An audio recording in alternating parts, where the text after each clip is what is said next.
Have you ever been broken by the very people you prayed for? Trusted someone only to be left holding the pieces they shattered? This is the story of Ruth. She was betrayed, but what the enemy meant for pain, God birthed into purpose.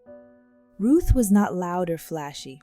She was gentle, prayerful, the kind of woman who believed in love the way God designed it. When she met Daniel, a passionate worship leader with a gift for ministry, she felt God had finally answered her prayers.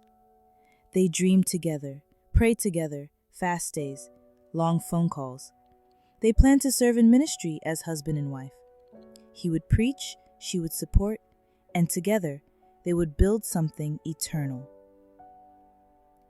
But Ruth didn't just believe in the man, she believed in the call on his life. She funded his ministry ideas, edited his first book, stayed up late while he prepared sermons. When he doubted himself, she spoke the word over him. She believed when he didn't. Ruth also had a best friend. Her name was Miriam, a woman she had loved like a sister. When Miriam was homeless, Ruth gave her shelter. When she had no clothes, Ruth dressed her. When she had no voice, Ruth spoke on her behalf.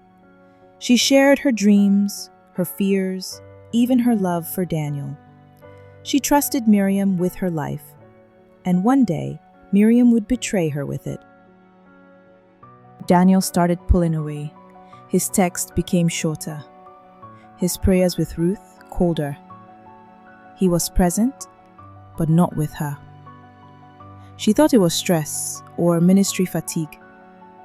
She fasted, she prayed, she waited.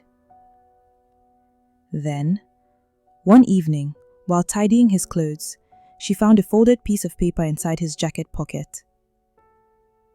It was a love note, but not from her, from Miriam.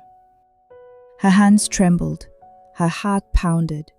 She read it again and again, hoping she misunderstood. When she showed Daniel, he didn't deny it. He didn't apologize. He simply said, "I didn't know how to tell you." Days later, he walked out. No closure, no counseling, no goodbyes. Within 2 months, he had married Miriam.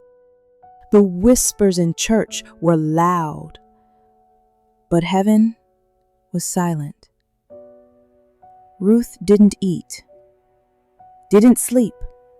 She cried on the kitchen floor until her eyes burned. "God," she wept, "how could you let this happen? I gave you everything. I served you.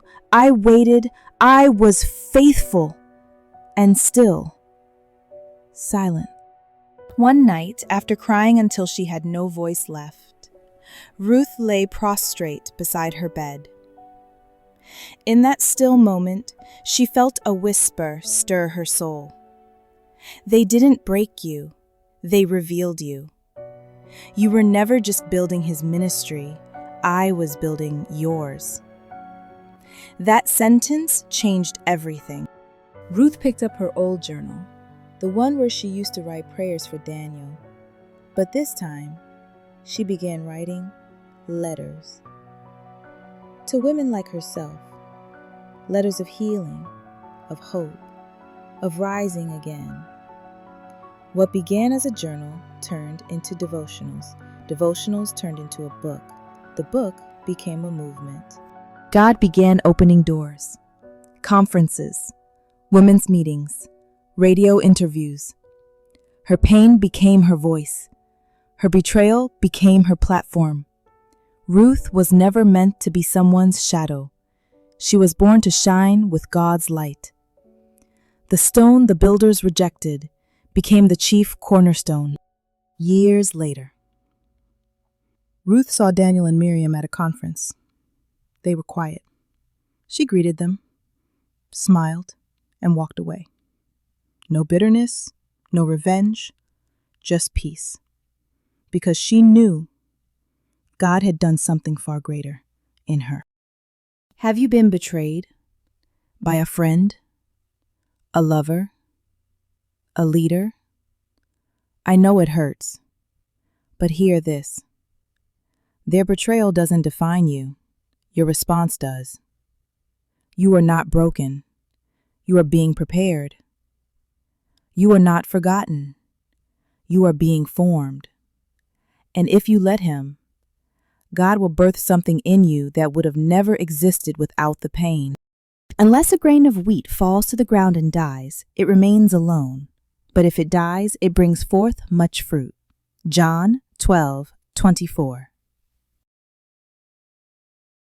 This was Stories to Inspire.